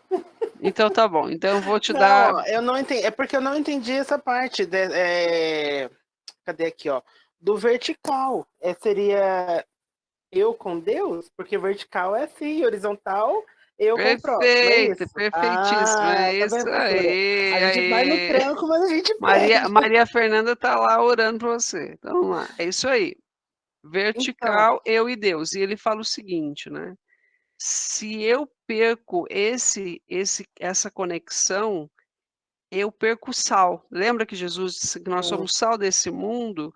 E ele disse, você se torna insípido, não serve para nada. O que ele quer dizer exatamente com isso? O que ela quis então, dizer com isso? eu marquei até aqui relacionamento bem grande, para depois eu começar a ver mais sobre isso. Eu acredito que é sobre isso, porque se não, pastora, a gente começa a colocar as coisas em potinhos, assim, né? Como eu falo muito com criança, eu exemplifico as coisas mais no concreto. É como se fosse prateleira, e aí eu vou lá, pego só o que eu quero, pronto, e acabou. Mas o relacionamento é que faz toda essa diferença. E se eu não tenho essa comunhão com Deus, esse relacionamento com Deus, como que isso vai fluir? Como que essa transformação que a gente estava falando vai acontecer? Se eu não tenho esse compromisso com Ele, se eu não tenho esse meu devocional com Ele diário, independente, né? Se tem, eu tenho que fazer de manhã, eu tenho que fazer à tarde, não. Mas esse compromisso, esse relacionamento mesmo, né? Relacionar-se com Deus, conversar com Ele, buscar aquilo que Ele tem para minha vida, porque o sal serve para isso, não é? Para dar o sabor, para dar o tempero, para que aquilo tenha um gosto. Qual é o gosto, assim, né? Vamos falar mais o gosto que eu tenho aqui nessa terra. O que as pessoas que estão em volta de mim conseguem enxergar de diferente? Aí realmente não vai servir para nada. Porque até eu notei aqui também, esse egocentrismo é o que eu quero, é o que eu posso. Essa igreja não tá bom para mim, eu vou para outra. Eu quero fazer isso, nessa igreja eu não posso, eu tenho outra que lá é permitido, então eu vou para lá. Então chega num ponto que eu não estou fazendo nada do que ele pede. Eu estou fazendo só aquilo que eu quero. Então não vai servir para nada mesmo. Não É sei se isso é mesmo. isso mesmo. Essa é a visão mesmo. Muito bem. Queria ouvir um pouquinho a Alice Canuto.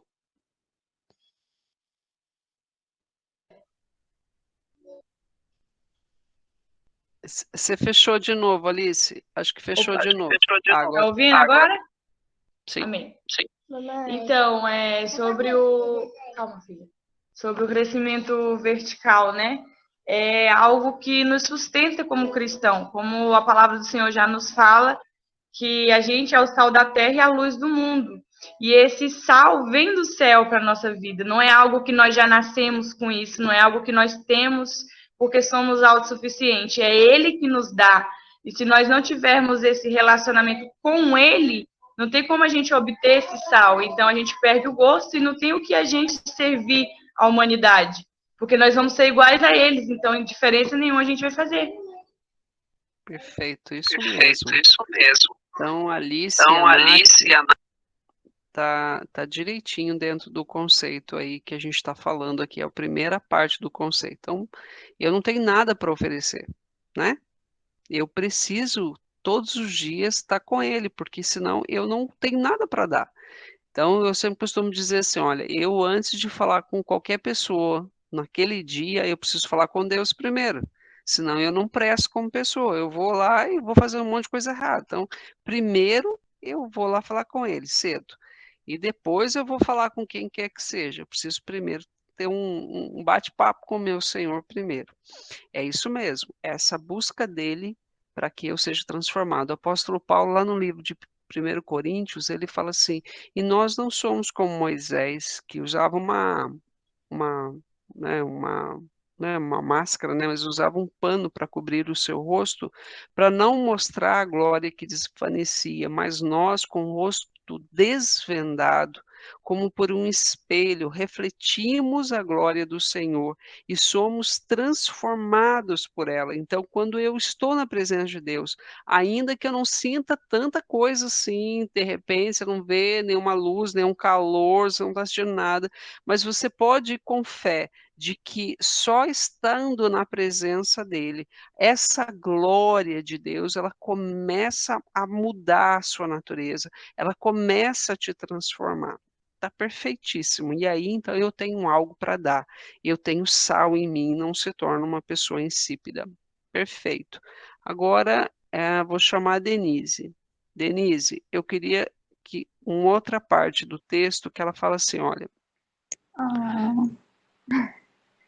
Oi, Denise, vamos lá, Denise. Você está com a apostila aí, Denise? Tá, eu já estava pensando nisso, mas tudo bem, professora, vamos lá.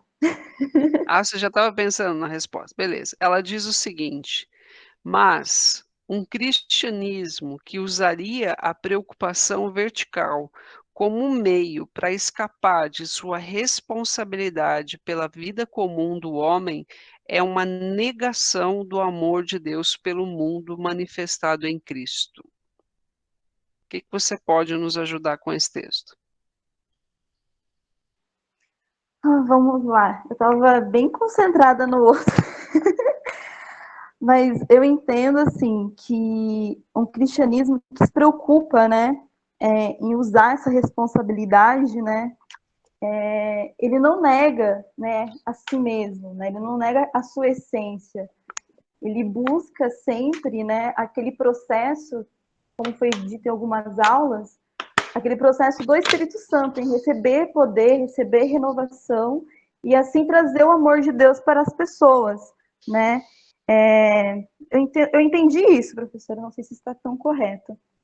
Não, ele está correto no conceito de que eu preciso de Deus, da presença do Espírito Santo de Deus, para que eu possa demonstrar esse amor, está corretíssimo. Mas ele está chamando também uma atenção aí, Denise, sobre a questão de que às vezes a pessoa ela está tão concentrada, né? Vamos pensar assim, em orar, receber de Deus essa transformação pessoal, ela está ali buscando tanto que ela também concentra nisso.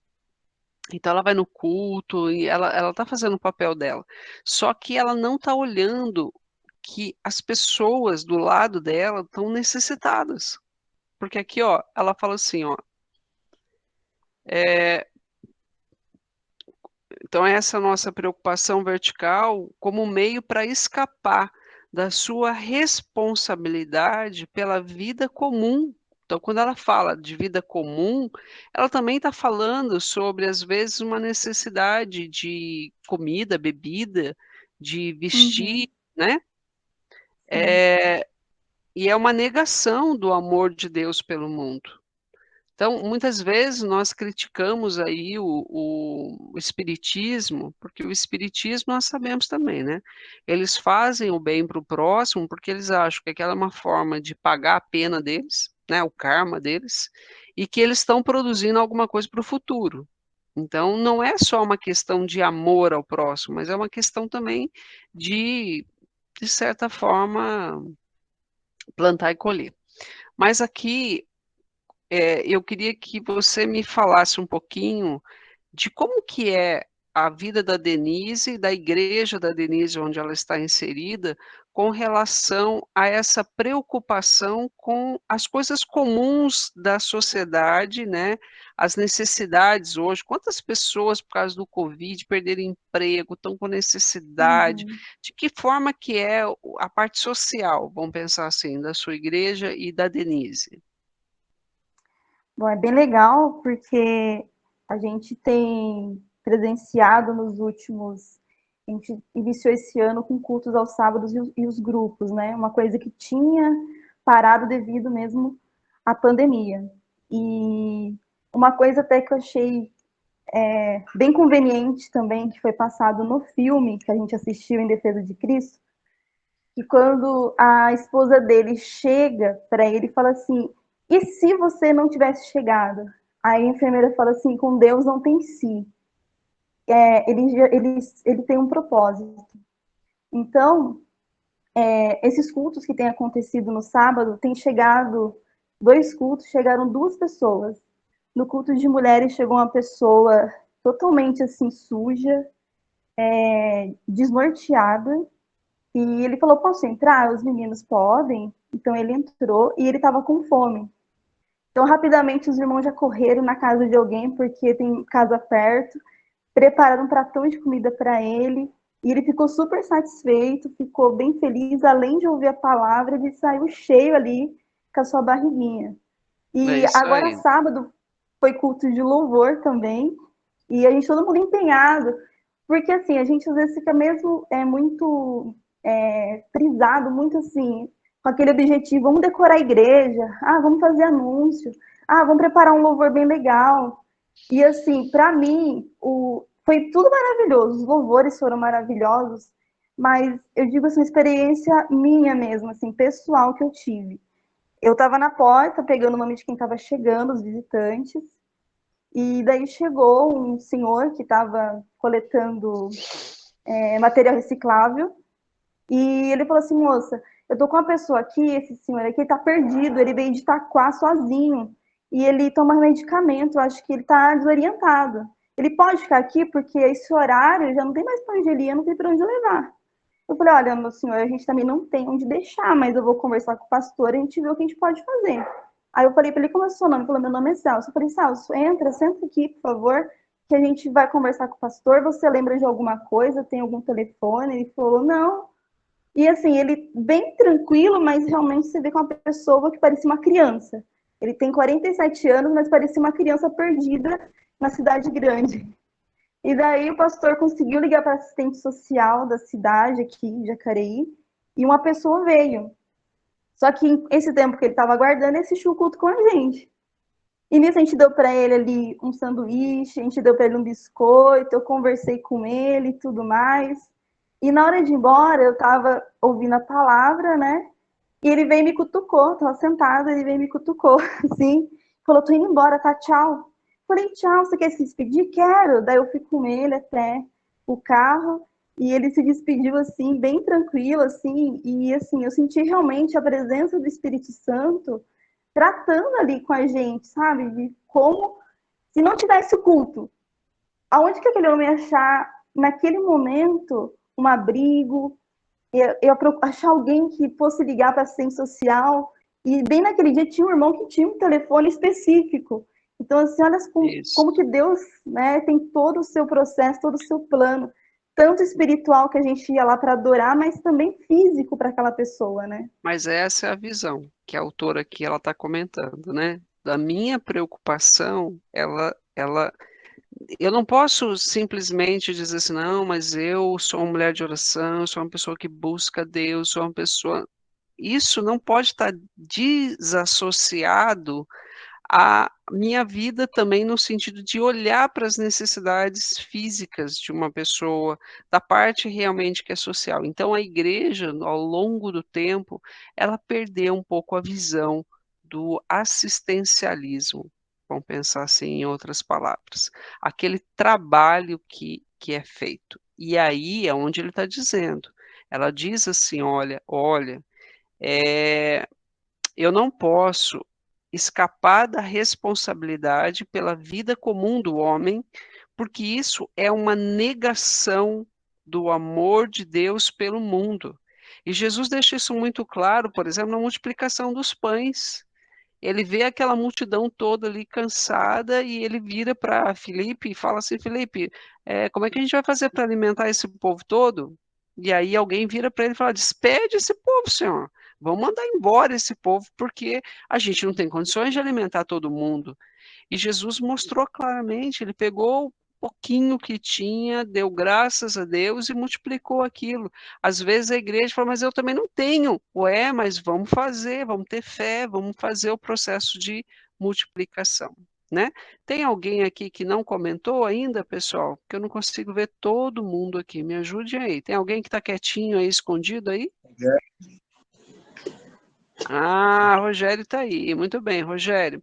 Só para a gente fechar, Rogério, eu vou ler mais um pedacinho desse texto aqui. Ele diz assim: olha, deve tornar-se claro que membros de igreja que de fato negam suas responsabilidades com o necessitado em qualquer parte do mundo são tão culpados de heresia quanto todos os que negam este ou aquele artigo de fé. O que você pode contribuir para nós, Rogério? Eu vejo um exemplo dentro da Bíblia de José, né? Que estava lá no Egito lá e ele foi levantado por Deus ali naquele lugar ali para livrar o povo de uma fome grande, né? Que vinha sobre a terra, não só na parte de pão. E hoje a gente vê muito disso, né? Dessa necessidade, né? Da gente estar evangelizando, da gente estar falando de Jesus não só dentro da igreja, né, mas para fora, levando para as pessoas. Uma senhora muito dentro daquilo que a senhora estava falando agora, foi o negócio de evangelizar, de panfletar, né? Eu mesmo sou fruto disso. Uma irmã da igreja da Madureira, uma senhora grisalha, ela anda na cidade. Faz muito tempo que eu não vejo ela, eu não lembro o nome dela. Mas muitas das vezes ela me encontrava nos bares e ela vinha e entregava aquele panfletinho para mim. Irmã Aurora. Irmã Aurora, Rogério. Irmã Aurora, ela faleceu já, acho que vai para o 2º ano que a irmã Aurora faleceu. Era uma mulher de oração, uma mulher que era muito temente a Deus e ela amava, né, entregar folhetinhos e evangelizar. Aí. E eu fiquei muito feliz quando eu vim para a Igreja Quadrangular, que eu nasci na Assembleia de Deus, né? E quando eu vim para a Quadrangular, eu encontrei com ela na cidade, eu fiquei muito feliz de ter encontrado com ela e ter falado para ela, né, daquilo que Deus usou ela na minha vida, né, para fazer aquela transformação. E muitas das vezes a pessoa não dá valor, né, em entregar um papelzinho, em panfletar, em dar um abraço, mas isso muda a vida. Eu vou falar para a filha dela, viu? A Jaqueline. Conheço a Jaqueline, uma bênção de Deus também. Eu tenho certeza absoluta que ela vai ficar muito contente, viu, Rogério? Vou contar seu testemunho aqui para ela. Amém. Muito bom. Mas é essa visão, Rogério. E aí, nesse texto aqui que nós acabamos de ler, ele fala o seguinte, né? Ela está dizendo assim, ó, o negar o amor ao próximo através da ajuda que nós podemos dar, né? E às vezes o lado social mesmo, físico, ele é tão pecado quanto, por exemplo, um pecado de adultério, ou um pecado, sei lá, de roubo. Ele está dizendo, é a mesma coisa, vocês estão negando algo que vocês não poderiam negar, né? Então, vamos continuar aqui com a nossa apostila, e aí se der tempo hoje, aí eu queria pedir para uma pessoa comentar sobre um trabalho que eu conheço aí, e que eu acho que é muito legal, e aí depois, mas se der tempo, a gente volta aí. Vamos voltar aqui. Faltou, deixa eu ver se eu estou certa, né? O Breno faltou falar, a Gabriela e a Denise, ou a Denise falou? A Denise comentou, faltou a Gabriela. A Denise está aí, faltou só o Breno e a Gabriela, então tá bom. Vamos avançar um pouquinho aqui, senão eu vou perder meu cronograma aqui e não termino o capítulo 3. Vamos lá. Aqui, falando ainda um pouco sobre o Evangelho Integral de Jesus Cristo, vamos ler aqui o texto, ele fala assim, ó, ganhando consciência da missão da igreja, com base no Evangelho Integral. Então, o Evangelho Integral, quando nós estivermos falando, ele sempre vai falar do meu relacionamento com Deus, vertical, e o meu relacionamento com as pessoas, né, horizontal.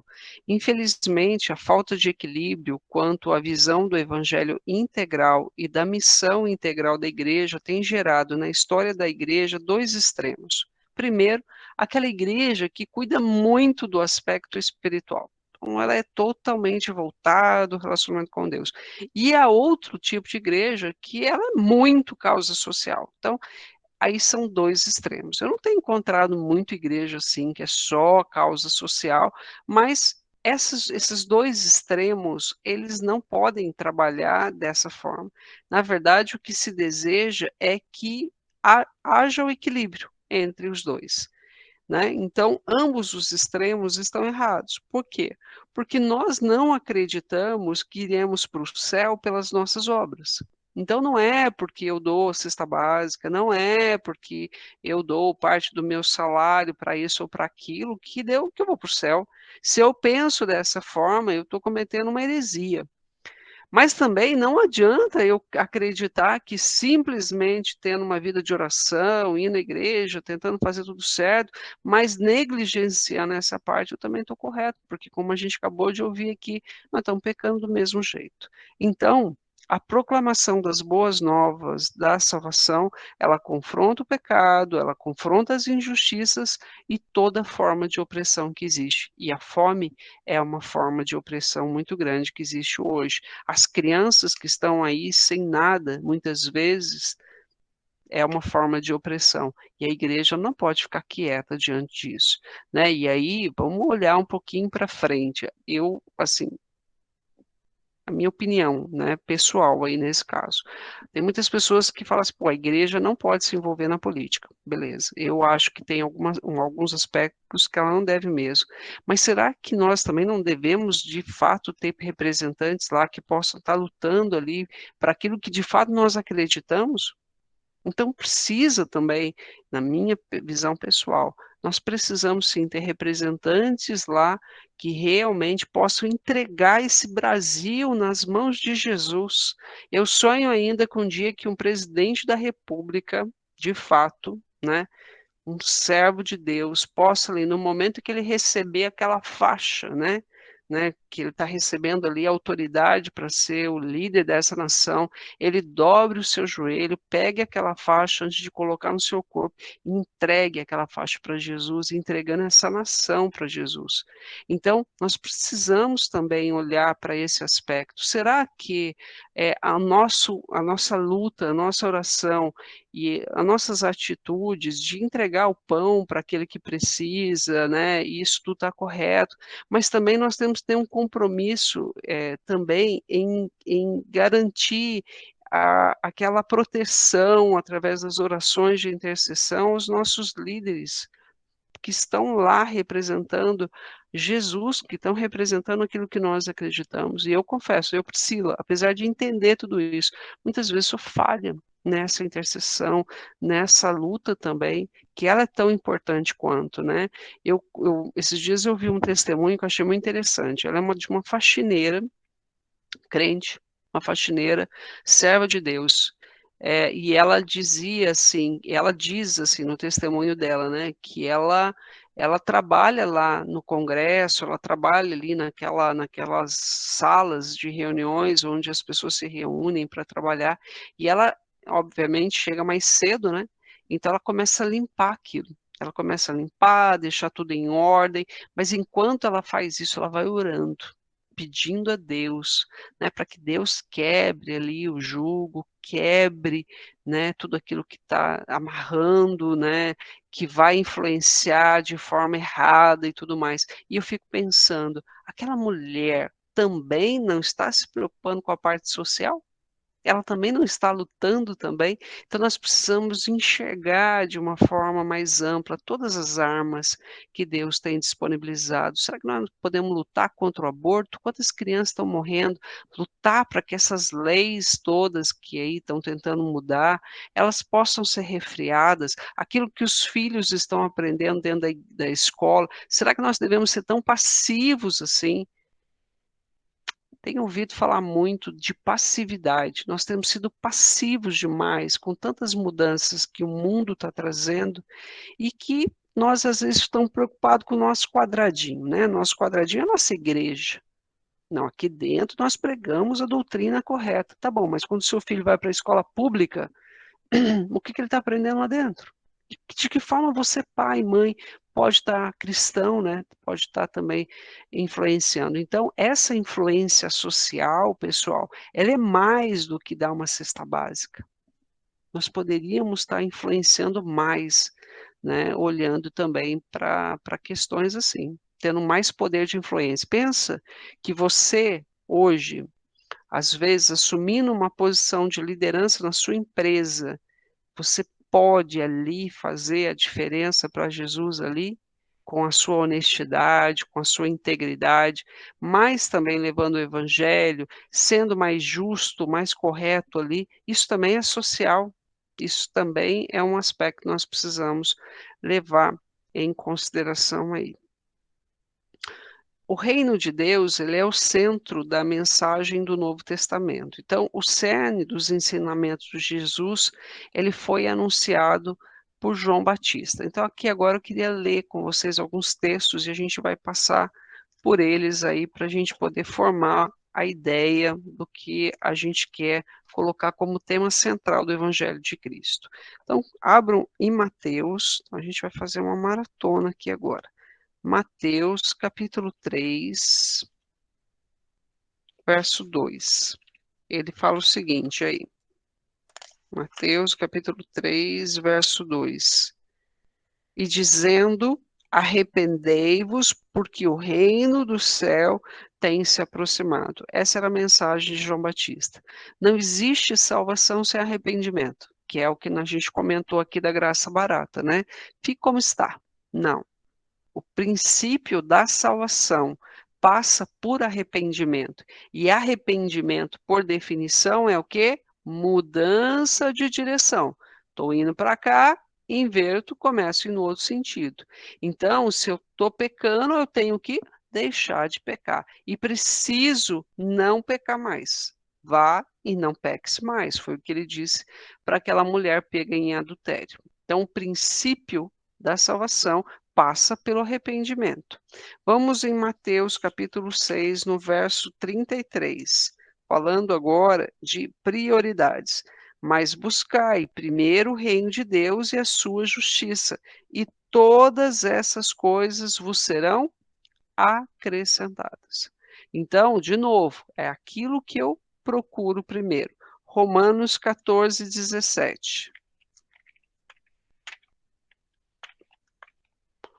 Romanos 14, 17, ele diz: porque o reino de Deus não é comida nem bebida, mas justiça e paz e alegria no Espírito Santo. Então, volta o conceito do nosso relacionamento vertical. Filipenses 3, 21.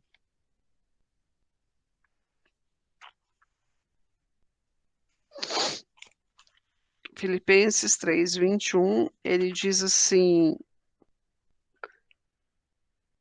vou começar do 20. Mas a nossa cidadania está nos céus, de onde também esperamos o Salvador, o Senhor Jesus Cristo, que transformará o nosso corpo vil para ser conforme o seu corpo glorioso, de acordo com o trabalho pelo qual ele é capaz de submeter todas as coisas para si mesmo.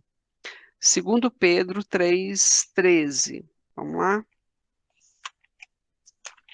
Segundo Pedro 3:13 diz assim: mas nós, de acordo com a sua promessa, aguardamos novos céus e uma nova terra onde habita a justiça. João, capítulo 5, no verso 22. João, capítulo 5, no verso 22.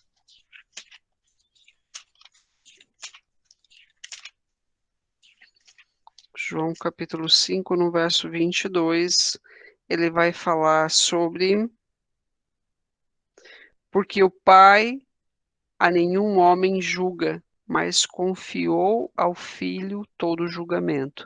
Fala sobre o ministério, então, de Jesus Cristo, que hoje a gente sabe que é o nosso advogado, mas que um dia ele se tornará o nosso juiz, né? Então, esse é outro aspecto que nós devemos olhar. Quero que vocês abram agora na página 40 da apostila de vocês.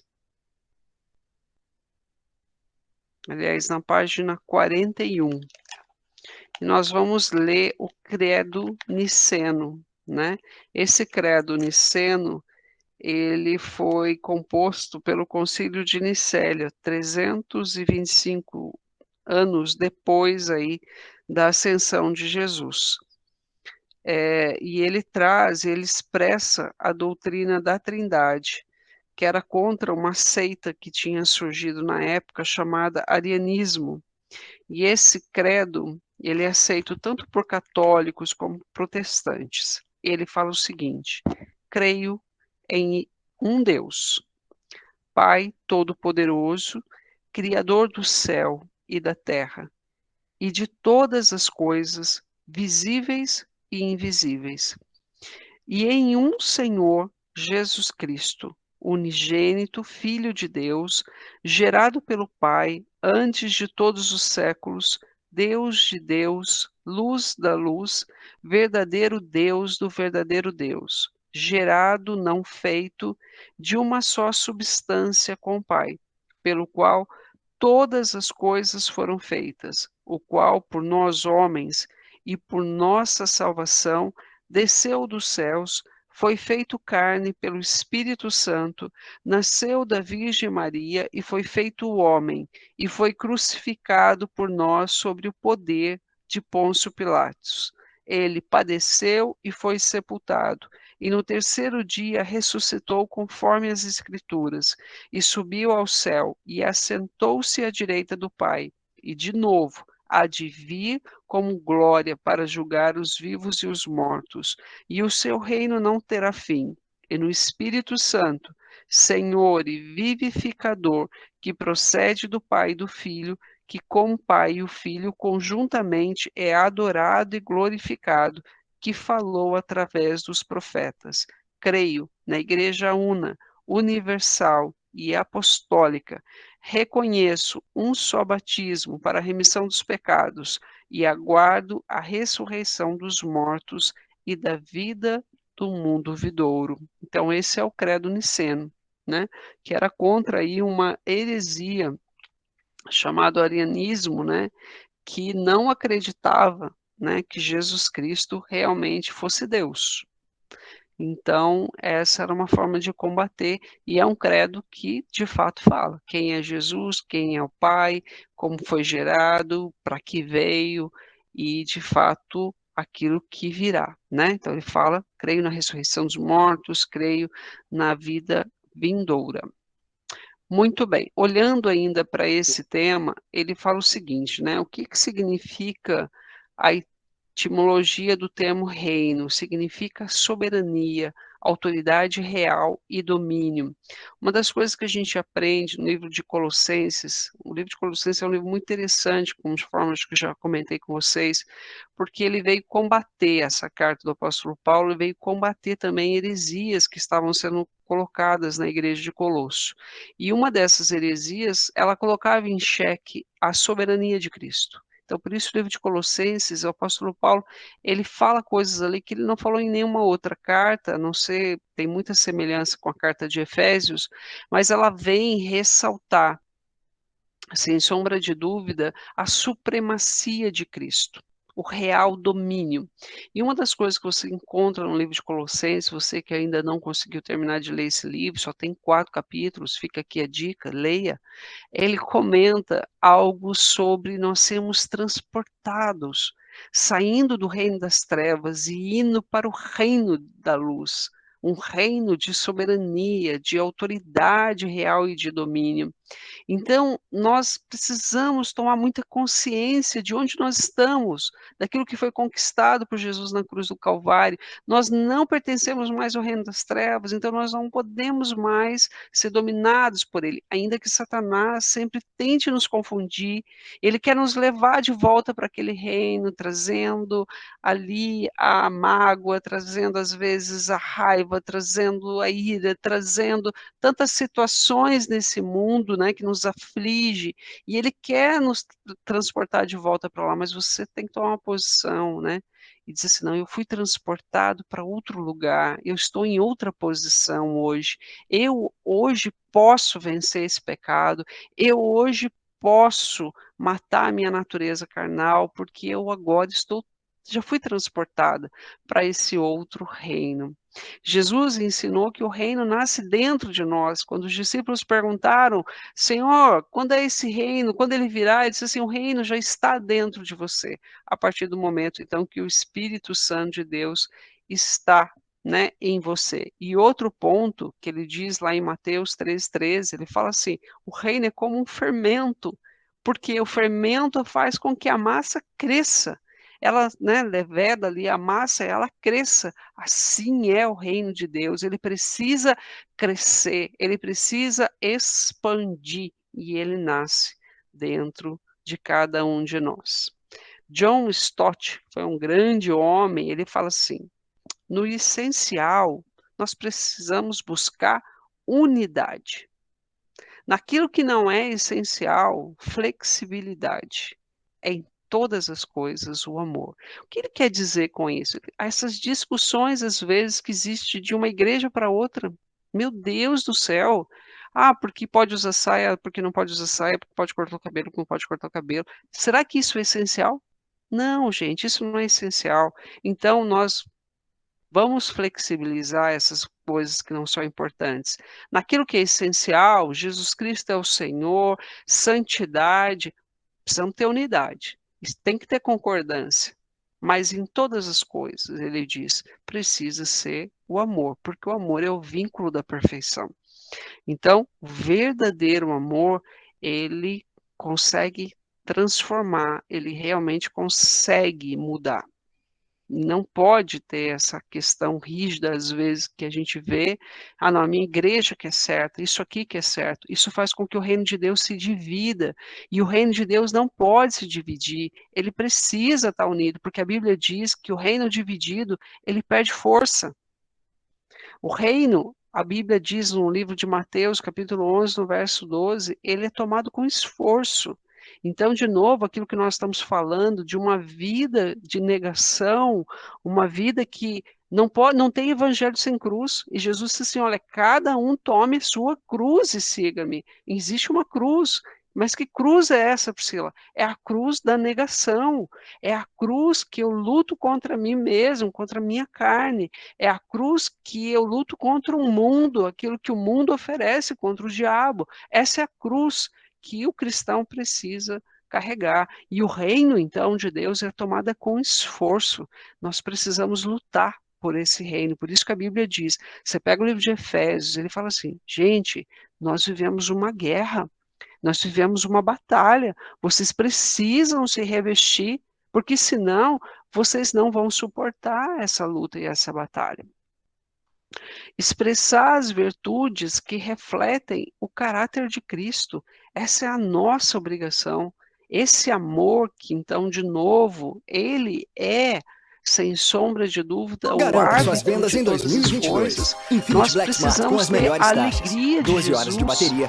porque ele diz, A Rui eu já, vos tipo dou a assim, minha 7 alegria, horas e o pra mundo chegar no não pode aeroporto. Eu já tirar. tava fazendo conta. A paz, Cara, nós o fuso precisamos horário lá ter muda um essa paz, pouco. porque a Como é Bíblia que diz, faz, né? a paz que o mundo dá. Saí na fronteira, fiz a live e tal, Então, esperando o cara vir assim, buscar, às que vezes que tinha a um cara gente pra vir está buscar a sem gente. paz, Puta, às veio, vezes que que a gente bom, está entramos sem no carro, fomos. alegria. Eu falo isso para Também, Deus, cara, Deus, chegamos no mas hotel, como que eu tal, faço pô, então? as Que coisas, tem dá dia tempo de que eu tomar não um tô banho, alegre, puta, não. não deu. Tem dia que eu também não tô em paz, Duvido que se não. você fizer, eu Então, já falei isso ele em falava outras assim para lives mim, então nossas. vá orar, filha. Vá orar porque você precisa de mim. Então, é nessas horas, nós não podemos nos conformar em ser pessoas tristes, em ser pessoas que não consigam mostrar as virtudes do caráter de Cristo, a obediência que Cristo, e a obediência é o cerne de todas as coisas, né? Nós precisamos demonstrar essa obediência, nós não podemos nos associar às coisas do mundo, aquilo que é errado, não é aceitável. Ah, mas Priscila, como é que eu vou trabalhar numa empresa? Eu, às vezes, tenho que mentir. Não, você não tem que mentir. Você não precisa mentir. Você vai falar a verdade. Ah, mas o meu chefe. Ou então você vai dizer para o seu chefe: eu não vou falar isso. Eu não posso mentir. Eu sinto muito, que se não sirvo para você, então, ok, me mande embora, mas você não pode aceitar. Você não é igual ao mundo, você tem que fazer, de fato, a diferença. Quando você pega o livro de Gálatas, né, todo mundo conhece o livro de Gálatas, ali existe um texto maravilhoso falando sobre o quê? Os frutos da carne. Tudo que o fruto da carne produz. E, em contraste, ele mostra tudo que é o fruto do Espírito. Então, eu tenho que olhar para aquela lista e falar: Deus, é disso que eu preciso. Agora, eu quero chamar a sua atenção sobre tudo aquilo que a gente falou lá no começo, sobre a graça barata, sobre as pessoas que estão procurando as coisas, né, desse mundo aqui da terra. Eu vou dizer para você, é a nossa visão mundana mesmo, de achar que a nossa alegria está no carro, a nossa alegria está em pagar aquela conta, em resolver aquele problema pessoal. Deus quer nos elevar a um nível muito mais alto que isso, todas essas outras coisas vão ser acrescentadas, mas o prazer de estar na presença de Deus, o prazer de sentir a presença do Espírito Santo de Deus, isso não tem preço, e é disso que nós não podemos negociar. Nada, John Stott também diz, nada nos distancia mais do reino de Deus do que o nosso orgulho e a nossa autossuficiência. Por que nós não oramos? Porque, de fato, a gente acha que a gente vai dar conta sozinho. Tá ok? Vou só terminar esse slide aqui, porque já deu 10 horas, e a gente finaliza aqui. O conteúdo. Jesus, como pessoa, nos convoca a um genuíno comprometimento com Ele como Senhor. Então, aquilo que nós falamos aqui durante a aula, da necessidade de alguém mandar na história, e não somos nós. O apóstolo João diz que o principal propósito de escrever o Evangelho era proporcionar aos leitores base sólida para que eles pudessem fundamentar a sua certeza. Então, quando nós conhecemos o Evangelho, nós precisamos ser crentes que consigam falar com amor, paciência, delicadeza, a razão da nossa fé. E para isso precisamos do conhecimento. É para isso que foi escrito os Evangelhos. Vida eterna e céu. De fato, vida eterna, a vida do novo tempo que Jesus inaugurou. Conhecer a Deus através de Jesus Cristo começa aqui e agora e será aperfeiçoado no céu. Então, algo que a palavra de Deus nos diz é, e o apóstolo Paulo ele fala assim: se eu acreditar que a vida é só aqui, eu sou muito miserável. Por quê? Porque pensa, aqui na Terra, nós não podemos usufruir, vamos imaginar assim, daquilo que o mundo nos oferece, que é o prazer da carne. Nós nos negamos aquilo, porque de fato sabemos que aquilo não traz nenhum benefício. Mas o que o apóstolo Paulo diz, que todo crente precisa ter, sabe aquela expressão que falava assim, a cabeça na lua, né, antigamente, né, bem antigamente, as nossas mães parece estar com a cabeça na lua, não está prestando atenção no que eu estou falando, não é assim que elas falavam? A geração nova não ouviu essa expressão ainda, mas na minha época costumava dizer. E eu digo para você o seguinte, o cristão precisa estar com a cabeça no céu. Uau! E com toda certeza, pensando naquilo que virá. Você precisa ter no seu coração a esperança de uma nova terra. A esperança, porque a Bíblia fala uma coisa que você nunca pode tirar do seu coração. Você não é deste mundo. Você não é deste mundo. Você não nasceu para ficar aqui. Você nasceu para o novo mundo. Você nasceu para um novo céu, uma nova terra. Você nasceu para poder ver o seu Senhor face a face. É para isso que você nasceu. O pecado, né, tirou de nós, infelizmente, essa comunhão. Mas a Bíblia diz que Jesus Cristo conquistou isso para nós. A nossa vida aqui na Terra, ela é passageira. Nós somos peregrinos aqui, porque nós estamos buscando uma pátria melhor. Então, o crente que não tem a visão do que é lá na frente, ele começa a se desgastar aqui nessa terra, porque as aflições aqui muitas vezes sufocam. Mas quando o crente, ele olha e diz assim: "Não, existe algo muito melhor para mim, que não é aqui e que Jesus já preparou para mim", aí, irmãos, ninguém segura, né. Então essa é um fato que nós nunca podemos esquecer. Vamos fazer a prova aqui? Vamos lá? Para a gente acabar aqui o exercício do capítulo 3. Bem rapidinho aqui para a gente concluir. Os 4 registros que estão consignados no início da coleção dos livros do Novo Testamento e foram compilados no cânon da Bíblia foram escritos com 4 registros de um único evangelho, o Evangelho de Deus. Essa é a primeira afirmação. A segunda, a fundadora da Igreja do Evangelho Quadrangular, a Mason McPherson, estabeleceu símbolos para cada uma das 4 versões do Evangelho de Jesus: Mateus águia, Marcos boi, Lucas homem, João leão. Terceira afirmação, a etimologia do termo Basileia, reino, significa soberania, autoridade real e domínio. Vamos lá, pessoal, qual dessas aqui vocês escolheriam? Vamos esperar o Marcão para falar também?